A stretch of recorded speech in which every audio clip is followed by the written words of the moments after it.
کہ ایک دن حضور کا دریا رحمت جوش میں تھا اور حضور نے فرمایا عائشہ جو مانگنا ہے مانگ لو۔ میں نے عرض کی یا رسول اللہ اگر آپ اجازت دیں تو میں اپنے باپ حضرت ابو بکر صدیق رضی اللہ تعالیٰ عنہ سے مشورہ نہ کر لوں کہ میں نے کیا مانگنا ہے؟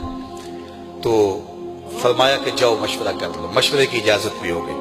میں اپنے والد گرامی کی خدمت میں حاضر ہوئی اور کہا کہ دریائے رحمت جوش میں ہے اور رحمت کا باڑہ برس رہا ہے۔ حضور نے فرمایا عائشہ جو مانگنا ہے مانگ لو، یہ اتنا سنہری موقع ہاتھ آیا ہے تو میں چاہتی ہوں کہ کوئی مانگوں تو اہم شے مانگوں۔ تو آپ کی خدمت میں حضور سے اجازت پا کے حاضر ہوئی ہوں، مجھے بتایا جائے کہ میں حضور سے کیا مانگوں تاکہ کوئی چھوٹی چیز نہ مانگوں، بڑی چیز مانگوں۔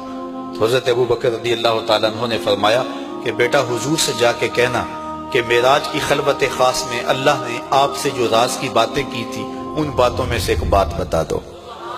مانگا بھی تو علم مانگا، اور عائشہ میرے سے وعدہ کرو جو حضور بتائیں مجھے بھی آ کے بتانا ہے۔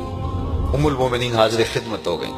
حضور نے پوچھا عائشہ مشورہ ہو گیا؟ کہا جی حضور ہو گیا۔ کہا مانگو کیا مانگتی ہو؟ کہا حضور معراج کی خلوت خاص میں جب اللہ کے حضور حاضر ہوئے تو رب نے آپ سے راز کی باتیں کی تو ان باتوں میں سے ایک بات بتا دیں۔ حضور مسکرا پڑے۔ اس بات پہ مسکرائے ہوں گے میرے یار غار کا انتخاب کیسا ہے، یا اس بات پہ مسکرائے ہوں گے کہ راز کی بات بتا دوں تو راز راز نہ رہا، لیکن وعدہ کیا تھا۔ کہا عائشہ سنو، جب میں قرب خاص میں پہنچا تو میرے مالک نے مجھ سے راز کی جو باتیں کی ان میں سے ایک بات یہ تھی، محبوب تیری امت میں سے کوئی شخص کسی شخص کا ٹوٹا ہوا دل جوڑ دے تو میرے اوپر لازم ہے بغیر حساب کے جنت عطا کروں۔ ام المومنین بہت خوش ہوئی اور اپنے والد گرامی سیدنا ابو بکر صدیق رضی اللہ تعالیٰ عنہ کے پاس آئیں اور ساری کہانی سنائی۔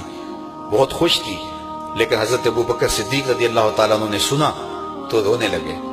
تو ام المومنین سیدہ عائشہ رضی اللہ تعالیٰ عنہ نے عرض کیا میرے والد گرامی یہ بات رونے والی تو نہیں ہے، ہم بسا اوقات کسی دکھی کے کام آ جاتے ہیں، کسی کا دکھڑا بیٹھ کے سن لیتے ہیں، کسی کی ڈھارس بنا دیتے ہیں، کسی کے کام آ جاتے ہیں، یہ تو بخشش کا بہانہ ہاتھ آ گیا اور آپ اس پہ رو رہے ہیں۔ تو فرمانے لگے عائشہ اس کو معکوس بھی پڑھو، تصویر کا دوسرا رخ بھی دیکھو۔ اگر کوئی شخص کسی کا ٹوٹا ہوا دل جوڑ دے تو بغیر حساب کے جنت میں جائے گا، اس کا دوسرا رخ یہ ہے اگر کوئی کسی کا دل توڑ بیٹھے تو سیدھا جہنم میں جائے گا۔ میں اس بات پہ رو رہا